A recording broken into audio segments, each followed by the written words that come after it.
Pues bueno, nuevamente, Joás, estamos ya en este tema de las madres manipuladoras, parte 2. Tuvimos muy buena respuesta, ¿no? Muy buena respuesta. Comentarios y experiencias. Estuvo intenso, estuvo intenso. Consideramos la posibilidad de volver a tocar este tema porque en realidad es un tema muy extenso. Creemos que todavía podemos pues especificar algunas cosas que quedaron volando en el programa anterior. Y bueno, amigos, pues ya estamos listos. Madres manipuladoras, parte 2. ¿Con qué empezamos? Mira, a ver. Quiero empezar un parecido al programa anterior. Ajá. Si no lo vieron, amigos, si no lo vieron, ahí ya lo vamos a tener. Ya lo tenemos en nuestras redes. Busquen Exacto. Madres manipuladoras. No se lo puedan perder. Y luego, por supuesto, el de hoy. Empezar de menos a más.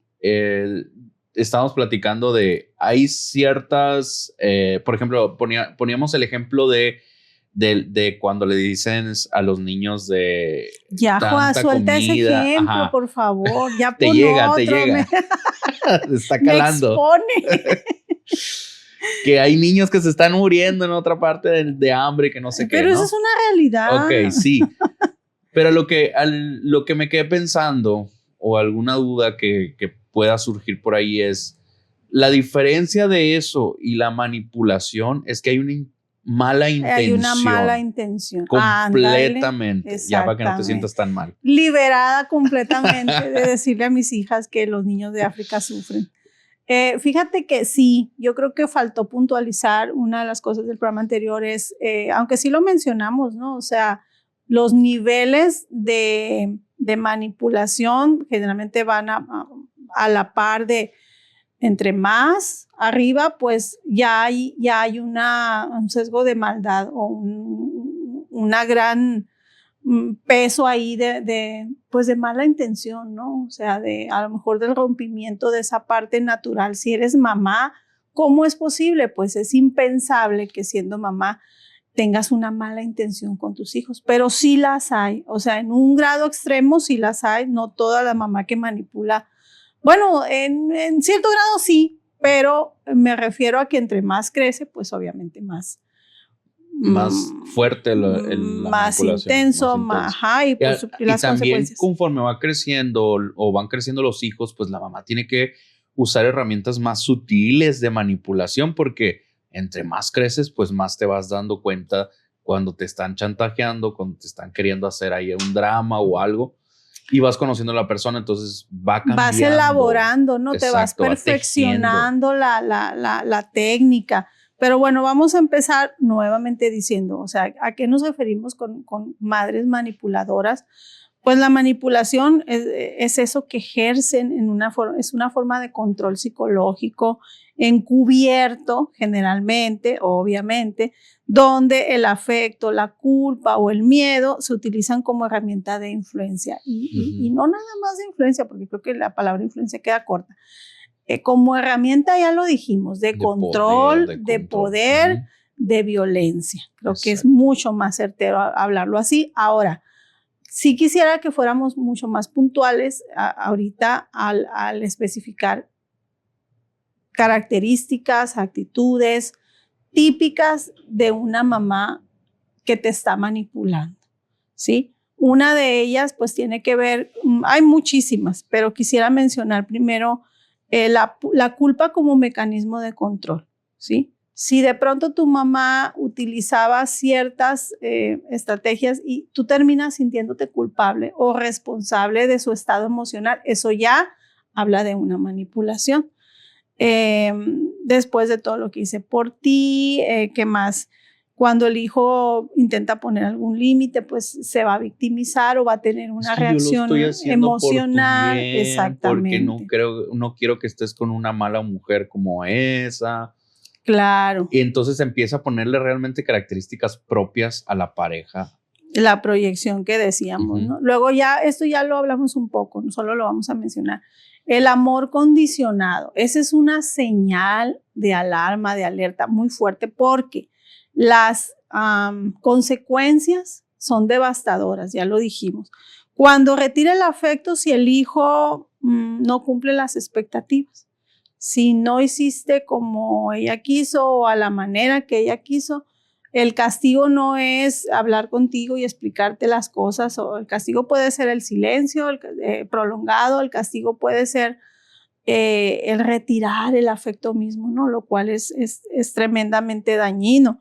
Otra cosa que no mencionamos y que creo que es muy importante va de la mano, premiar la obediencia y castigar la independencia. Fíjate qué fuerte eso. O sea, yo te premio mientras tú estés haciéndome caso en todo, obediente. Ok, a lo mejor diríamos, hasta ahí no pasa nada.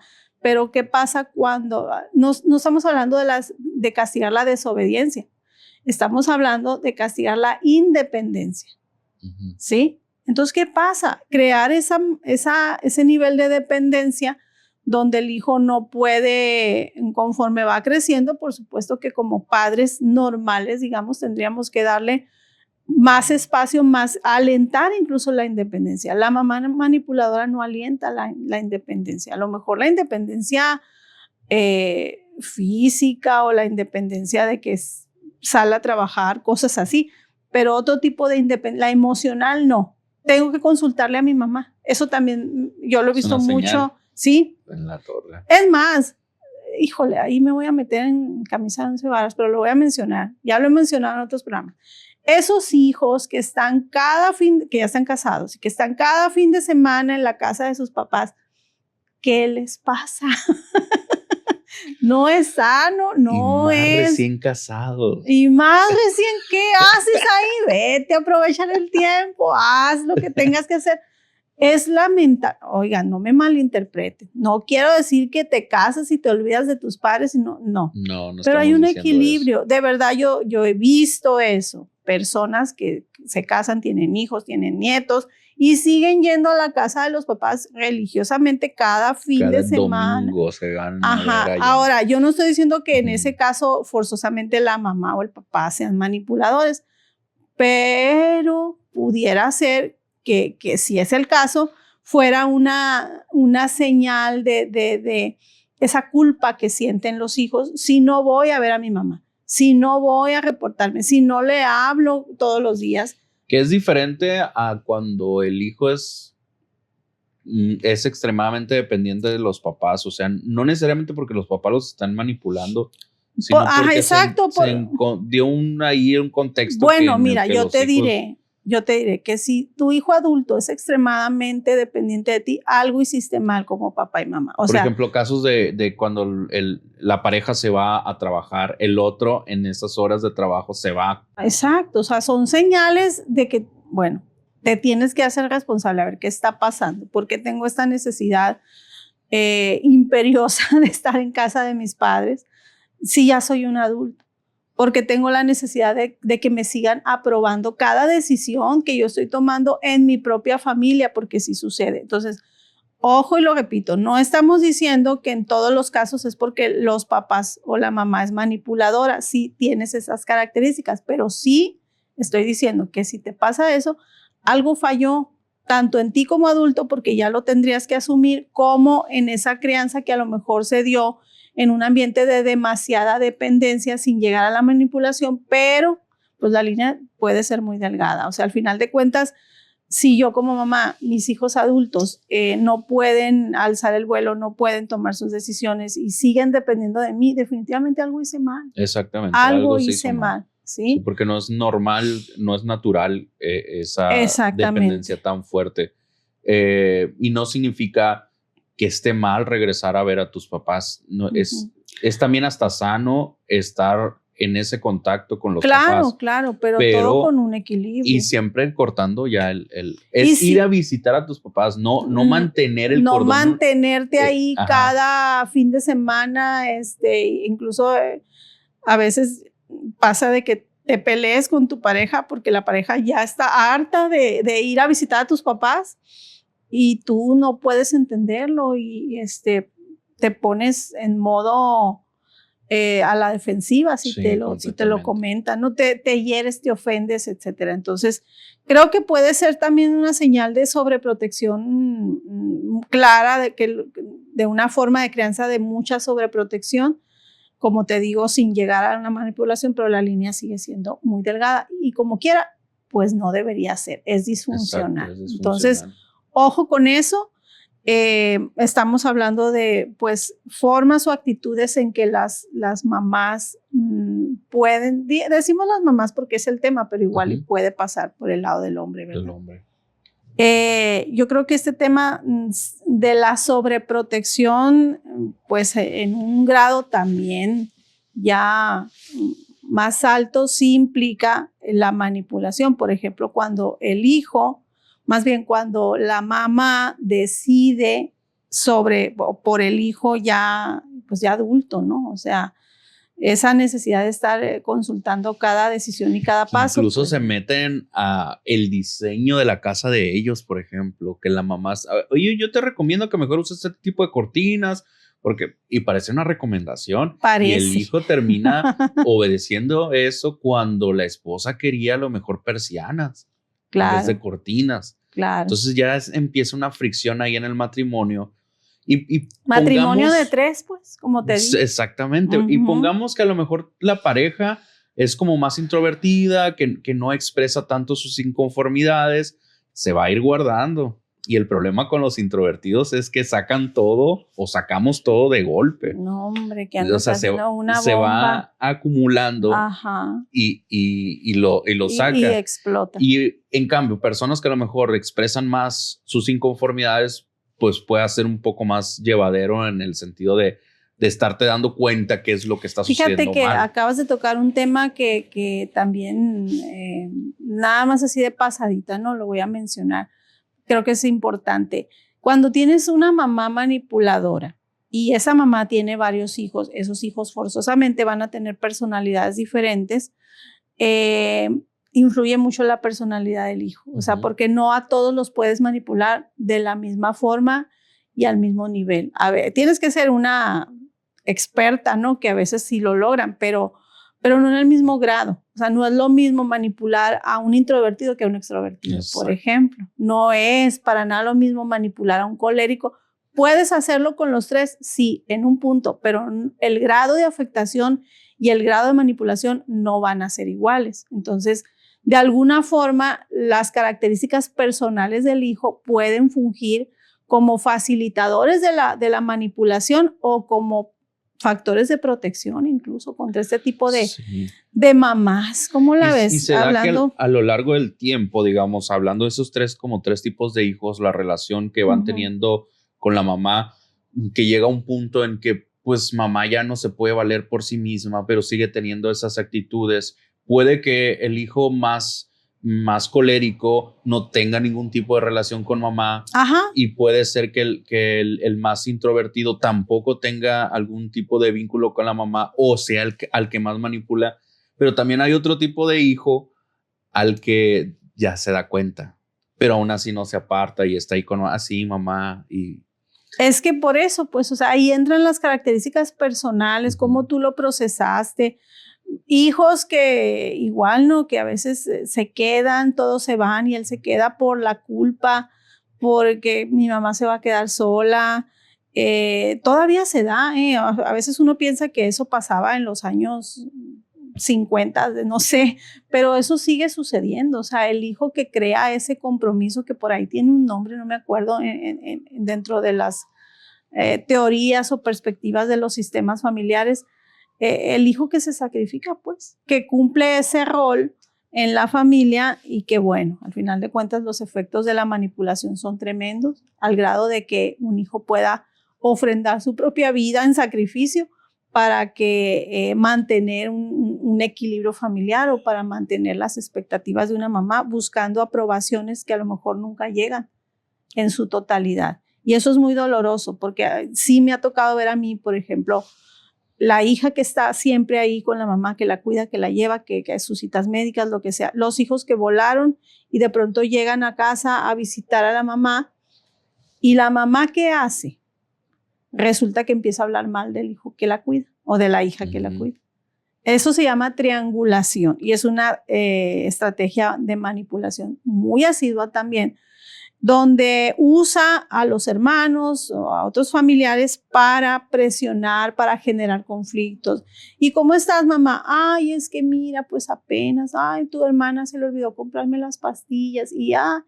Imagínate qué nivel ahora sí que de maldad. Sí. Porque lo que busca es esa triangulación, esa tensión. ¿Y qué pasa? La respuesta natural o lo que quieres generar es esa competencia, ese conflicto. ¿Para qué? Para que las personas se esfuercen más por ti. Tanto el hijo que llega de visita, pues, ay, mamá, qué bárbaro. No sé, va a ir y comprar, va a hacer lo que tenga que hacer para mantenerla, o también por la mini culpa que pueda tener de no estar presente, ¿no? Sí, sí. Entonces, crear eso es una estrategia que se repite y se repite en muchas maneras de hacerlo, y pues que obviamente implica el hablar mal de los hijos con otro hijo, o con terceros, a veces fuera del ambiente familiar, o gente cercana, ¿no? Amigos, parientes, tíos, etcétera. Y resulta que generalmente del que más hablan es del que más da, del que más está ahí, del que más ofrece, pero lo da por sentado y sabe que es tan débil de carácter que no le va a poner un límite y que va a aguantar cualquier cosa. Exacto. Eso pasa, lamentablemente. Y por ejemplo, hablando de estas mamás o estas personas que ya están en un grado, que ya rayan en un narcisismo, una psicopatía, esos grados tan ya extremos, ¿los hijos pueden llegar a heredar biológicamente hablando estas? Sí, los trastornos de personalidad como tal sí tienen un componente genético. Porque ya vienes así. Estaba pensando que también hay casos en los que hay cierto hijo que se alía con la mamá y chantajea a los demás hijos. Sí, claro. Y normalmente es el que se queda viviendo con mamá y tiene una actitud muy parecida y empieza a decir, es que nos tienen abandonado, es que tú, es que allá. Es que ahí, y se vuelve un medio de comunicación de la mamá. Es que ahí ya da para otro programa específicamente, ¿no? O sea, las dinámicas muy específicas de esas relaciones que se dan de la mamá y del hijo cuidador, y todo lo que pueda implicar e impactar en la familia, porque sí son aspectos muy característicos, definitivamente disfuncionales como tal. Desde el momento que un hijo, por culpa, porque asume que le tocó, que tenía, y aquí viene otro tema que también es importante mencionar, la parte económica. O sea, a veces es porque, bueno, yo me voy a quedar aquí, pero me voy a quedar con todo cuando ya mi mamá y mi papá no estén. Sí pasa. Incluso la mamá o el papá pueden alentar eso. Mira, quédate aquí, cuando ya no estemos, pues tú vas a... Sí pasa. Entonces, como quiera que sea, sigue siendo... Mueren los papás y se vuelve un peleadero ahí eso. Muchas veces es por eso, ¿no? Porque los padres no fueron claros con los demás. O sea, a lo mejor a él o a ella sí le dijeron, mira, tú quédate aquí. Pero a los demás no les dicen, ¿no? Entonces es la parte doblemente manipuladora. Entonces, cuando ya los papás se van, se crean a veces conflictos por muchos motivos. Y uno de ellos es ese. Ese es un muy buen tema también que podamos hablar. Que tiene que pasar en un grupo de hermanos para que cuando papás mueren se estén peleando la por chocita. O sea, porque digamos, a lo mejor si te peleas porque tiene 3 ranchos, 40 cabezas de ganado, tiene... Uno dice, bueno, pues, yo lo haría. A lo mejor, pues, o sea... Uno lo puede justificar. Es que tu papá fue dueño de media ciudad, pues a lo mejor, media ciudad, ¿no? Peluche. Pero si es una casa... Una casa que le construyeron otra casa arriba mal construida y arriba tiene otra casa y un Pero mira, yo te voy a decir, en ese caso, y apúntalo para tema posterior, salirnos un poquito del tema, ¿no? En ese caso, fíjate que hay una mentalidad, yo lo he observado, una mentalidad de escasez tremenda. O sea, y mezquinidad, diría yo, ya es una forma, quizá una característica familiar, donde crecieron a lo mejor con mucha carencia. Entonces, el tema ese para ellos, quizá uno diga, pues es una casita X y para ellos es todo y no sé, pues es un enfoque mental lo que quiero decir, que puede también. Sí, es que sí entiendo que a veces el conflicto va en que, ay, tú el que nunca atendiste a mi mamá, ahora resulta que te quieres quedar con la casa y tú ni siquiera estuviste, o sea, como decías hace rato, son dinámicas familiares que resultan en esos conflictos, ¿no? Acuérdate lo que te dije, las mamás manipuladoras o los padres manipuladores lo que quieren es perpetuar el conflicto. ¿Por qué? Porque sacan ventaja de él.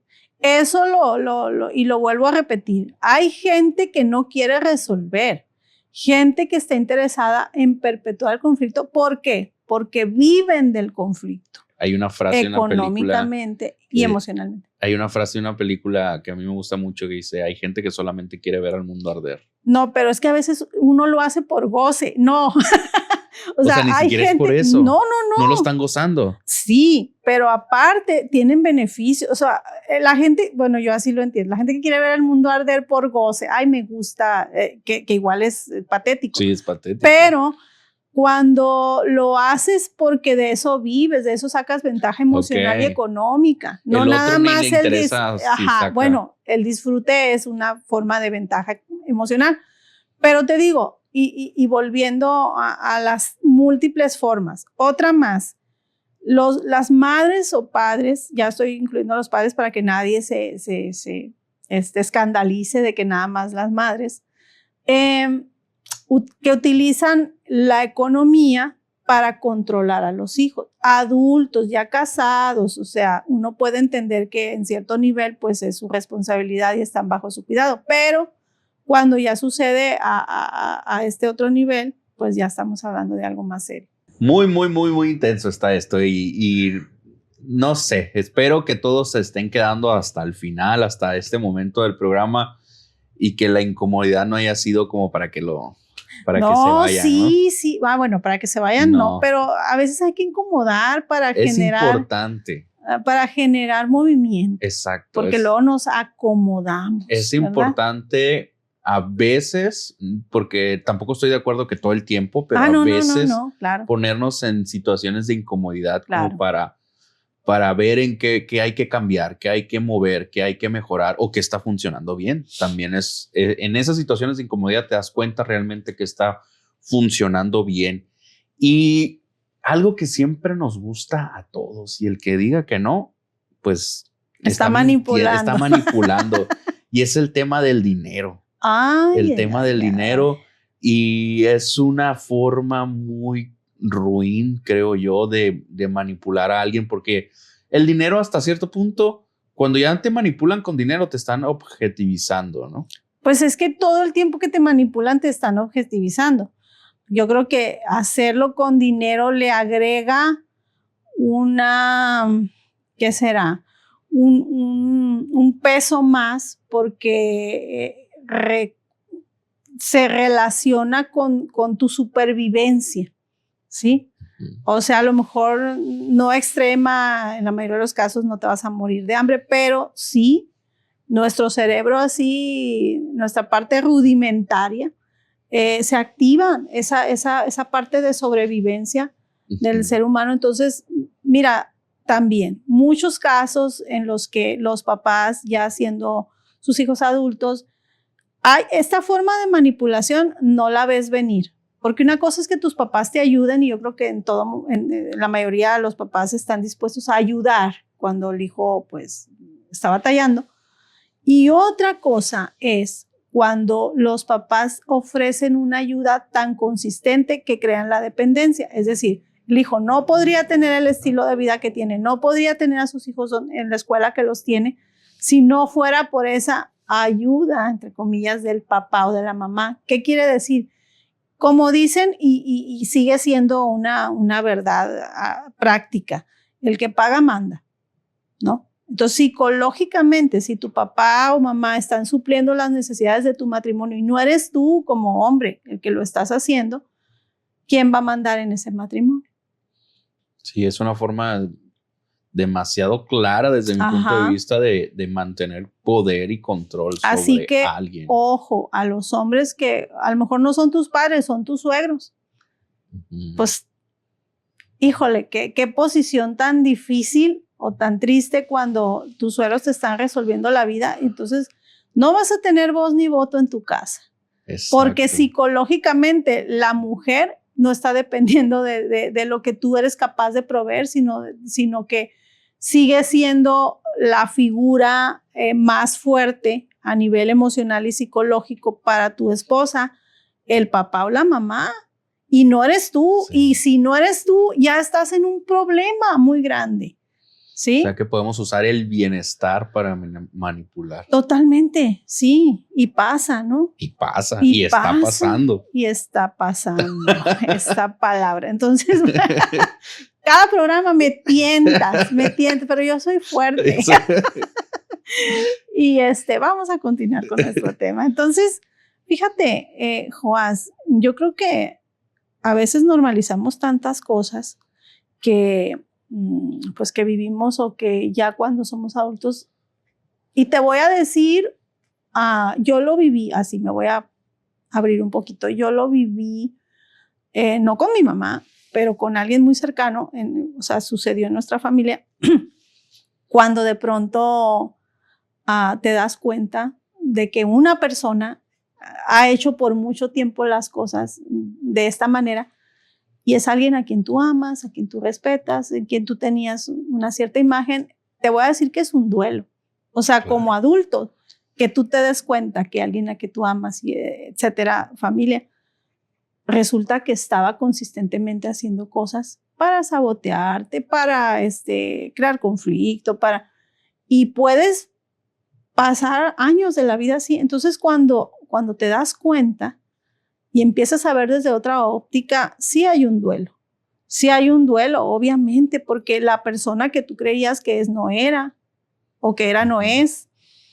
Y empiezan a quebrarse muchos paradigmas y empiezas a ver las cosas de otra manera. Y bueno, he tenido casos también de adultos. Estoy hablando cuando ya como adulto te das cuenta, lamentablemente, y lo he tenido que hacer, de decirle, por ejemplo, a alguien adulto, ¿sabes qué? Ya no mantengas contacto con tu mamá. Hacía ese plan.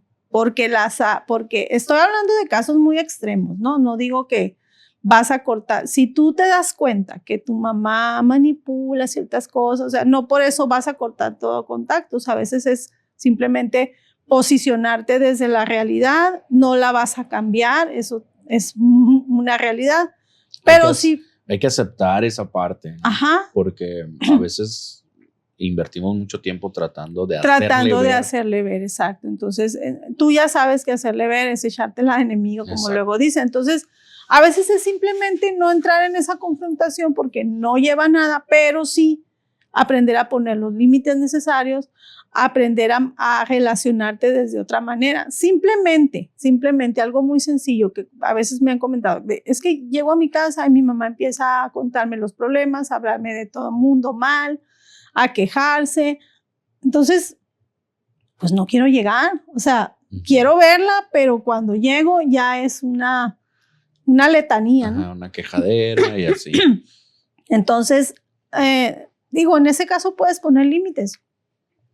Un límite así también sencillo es cambiar de plática, por ejemplo, ¿no? Simplemente cambiar, no dar oído. O, ay, mamá, mira, vamos a comer y vamos, no darle chance de que despliegue todo lo que no es sano, pues, ¿no? Entonces, a veces simplemente cambiar de plática, sacarla del entorno, llevarla a pasear, hacer lo que tú como hijo o hija consideras, ¿no? Que es importante hacer. Entonces, puedes también tú estar marcando ese límite tan consistentemente que va a llegar un momento que la persona diga, bueno, con esta persona no puedo platicar este tipo de temas. Ajá, o sea, a veces hay que ser, mamá, no quiero escuchar eso, mira, vamos a platicar de tal cosa. ¿no? O te voy a poner, vamos a ver una película, qué sé yo.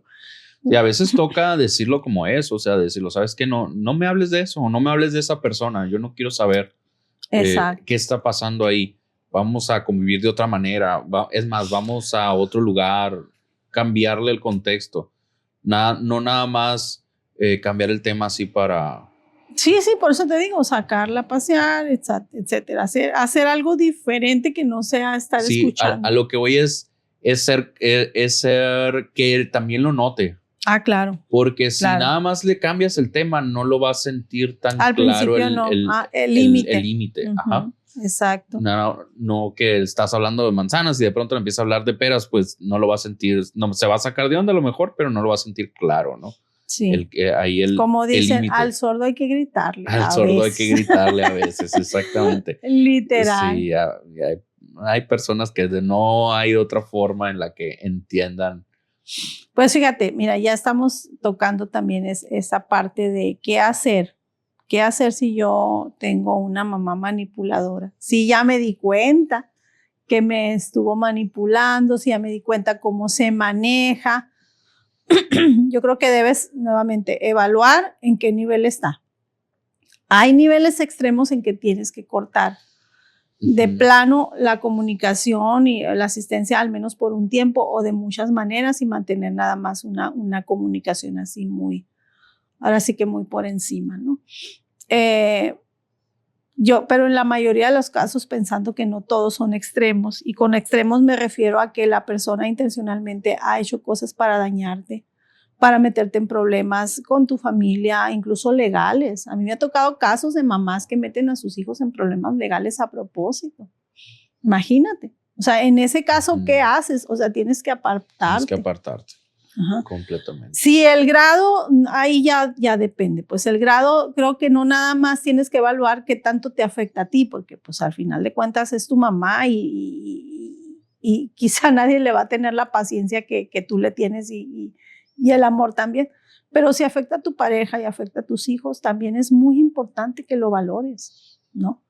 ¿Por qué? Porque tú lo has normalizado, pero ellos no tienen por qué normalizarlo ni por qué vivir así. Y definitivamente ahí se vale cortar relación, porque ahora hay algo que tenemos que aceptar. Ahora tu familia es esta y a la que tienes que proteger es a tu esposa y a tus hijos, tú como hombre, ¿no? Uh-huh. Entonces es importante que si tus hermanos, que si tu mamá, que si tu papá está afectando tu matrimonio, uh-huh, tus amigos, es importante cortar relaciones si están afectando a la familia. Claro, porque entonces estarías poniendo a esas personas por encima. Le estás dando más valor. Le estás dando más prioridad. Y cuando tu pareja no tiene la prioridad, ya estás en problemas. O sea, si alguien más o algo más tiene la prioridad en tu matrimonio, pues también ya estás en problemas. Exactamente. Bueno, antes de que se nos vaya más el tiempo, creo que es bien importante hablar, aunque sea así rapidito, sobre qué consecuencias tiene esto para los hijos ya, por ejemplo, en la adultez. Ya hablamos un poco, pero entrémosle al tema. Sí puede suceder que alguien esté pensando, bueno, mis papás ya no están conmigo, pero qué consecuencias, cómo puedo detectar que estoy teniendo frutos de esa manipulación que viví. Exacto. A lo mejor tú no tienes esa situación que tu mamá se esté metiendo porque ya no está o porque cambió por X o por Y, pero las consecuencias ahí van a estar. Uh-huh. Y van a afectar el cómo te relacionas con tu pareja o cómo te relacionas con tus amigos o cómo te relacionas en tu trabajo. Puede afectar en diferentes áreas de tu vida. Pero hablando en este caso de la pareja, puede afectar incluso cómo te posicionas ante la vida misma. Así, porque si afecta la autoestima, claro que la afecta. O sea, es una distorsión en cuanto a tu valor personal. ¿Por qué? Porque el hecho de tener a alguien que te esté, por ejemplo, poniendo una vara tan alta de expectativas y que si no las cumples, entonces no te retiro la palabra o te retiro el afecto. Por eso te digo, imagínate las consecuencias para el niño, futura persona ya adulta, eso lo va arrastrando. Entonces hay una incapacidad de poder afirmar el valor que tiene porque siempre dependió de que ese valor lo hiciera todo bien. Incluso por ahí también se generan o se pueden generar algunos de los trastornos de ansiedad. El perfeccionismo, por ejemplo, puede venir, no en todos los casos, pero puede venir de esa circunstancia. Tengo que hacerlo todo bien, tengo que tener 1000 títulos, tengo que, como en esa búsqueda constante de validación, puede ser una señal en ti como adulto de una secuela, ¿no? De que tuviste esta crianza, este tipo de crianza. Y un deseo de aceptación, como decías, que por más logros que tengas, nunca se llena, nunca es suficiente. O a veces, fíjate que también lo he visto, adultos que están todavía esperando que su mamá o su papá les diga las palabras que nunca escucharon. Estoy orgulloso de ti, lo hiciste bien, que le den un reconocimiento que nunca estuvieron dispuestos a dar. Entonces, un padre o una madre, en este caso ya raya en el narcisismo, pues, o sea, nunca jamás le dijiste a tu hijo, me siento orgulloso de ti, nunca jamás lo validaste, seguramente ya es un grado patológico y eso afecta completamente la personalidad. No encuentras esa forma de estructurarte a ti mismo primeramente, ¿no? O sea, por eso digo, afecta tu identidad, tu autoestima, la forma en que te miras a ti mismo y la forma que te posicionas ante la vida y el mundo. Y eso es tremendamente devastador. ¿Ocupas terapia? Seguramente sí, rotundamente sí, si tienes esa situación. Luego también, pues obviamente caes en relaciones de pareja, tiendes a ser dependiente. O sea, siempre hay extremos, ¿no? Puedes tomar uno u otro, puedes volverte, aprendiste del maestro o la maestra, pues a tener muchas actitudes similares, o puedes seguir en ese rol de pasividad donde buscas en la pareja la misma aprobación que buscabas en tu mamá, buscas o te pones en una situación de dependencia. Otra característica puede ser que tengas otro síntoma, digamos, que tengas miedo a los conflictos. Hay gente que tiene miedo a los conflictos porque tuvo padres donde no había lugar para el conflicto, donde el conflicto era reprimido de una forma muy contundente o era castigado. Más bien, si tú ponías un límite, eso se entendía como algo muy malo, y entonces venía un castigo, venía una consecuencia, y que crea, pues a la larga, yo no soy capaz de poner límites, yo no soy capaz de enfrentar a una persona que me está haciendo daño, etcétera, etcétera, ¿no? Sí, y como pues estamos diciendo, el cómo te relacionas con las personas, claro que afecta tu autoestima, ¿no? Porque desde nuestra autoestima nos relacionamos con el mundo. Exacto. Entonces, el tipo de amigos que vas a tener, el cómo dejas que esas personas te traten, el tipo de pareja que vas a elegir y cómo permites que esa pareja te trate, todo eso, todas esas cosas que se enseñaron en casa, porque al final de cuentas, bien o mal, estuvieron enseñadas en casa, van a afectar el tipo de trabajo que agarras, o incluso pueden afectar hasta si estudias o no estudias, porque tú te sientas suficiente o no suficiente. Exactamente. Es que esas cosas no son para mí, o yo tengo que lograr tener una maestría, un doctorado, 3 doctorados. ¿Por qué? Porque estoy buscando. No estamos diciendo que si tenemos ese anhelo de búsqueda y de 3 doctorados, no estamos diciendo que es algo malo, negativo en sí mismo. O que sea por esa razón. O que sea exacto, no estamos diciendo solamente que en todos los casos. Solamente hay que revisar o sea, si tú sientes la necesidad de que te estén aplaudiendo todo el tiempo. Ajá, esa necesidad de ser visto. Una frase muy común que yo escucho y que pues es muy, muy lamentable y reveladora es esa sensación de no ser suficiente. Cuando una persona expresa, dices que no me siento suficiente. No he sido suficiente para mis hijos, para mi esposo, mi pareja, en el trabajo, y vives sintiéndote insuficiente. Y si te sientes insuficiente, imagina todo lo que implica. Entonces, si no eres suficiente, tampoco eres merecedor.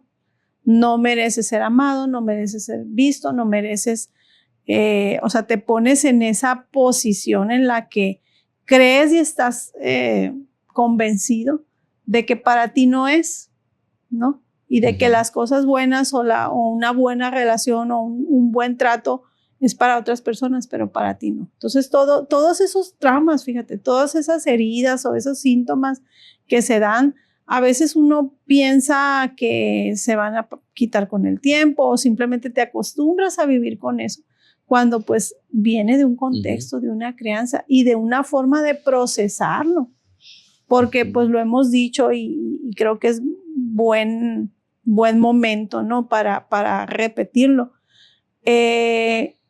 Nos tocaron los padres que, o sea, no los elegimos, eso nos tocó, lo que nos haya tocado. Muy diferente que la pareja, ¿eh? Exactamente. Sí, esa es la gran diferencia, ¿no?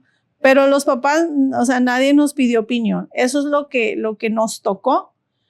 Y seguramente, como no hay nadie perfecto, seguramente cometieron sus errores, unos más, otros menos, pero seguramente todos tenemos algo pendiente que revisar y decir, bueno, o la mayoría, ¿no? A ver, esto me afectó, esto me está afectando en mi vida laboral, pareja, etcétera. Pero ahora como adultos somos responsables, no de lo que nos pasó cuando éramos niños, de nuestra crianza, de eso no, pero de qué sí somos, de sanarnos, de las heridas, de las secuelas y de lo que está produciendo en otros, a lo mejor no hacerme cargo de eso, dejarlo pasar, minimizarlo, por ejemplo, y esta es otra forma de cuando tienes una mamá manipuladora o un papá. Tu pareja no lo va a aguantar, pues tu pareja te lo va a estar diciendo y tú vas a responder, ay, sopórtala, no le hagas tanto caso, así es mi mamá. Fíjate, tú lo normalizaste al punto de que aunque lo entiendes y ya lo reconoces, no eres capaz de poner un límite mucho. Entonces esperas que tu pareja haga lo mismo. Ahí tú ya estás incurriendo en pues en una irresponsabilidad y repitiendo un patrón de minimizar lo que no debe ser minimizado. En algún punto se va a acostumbrar. Sí.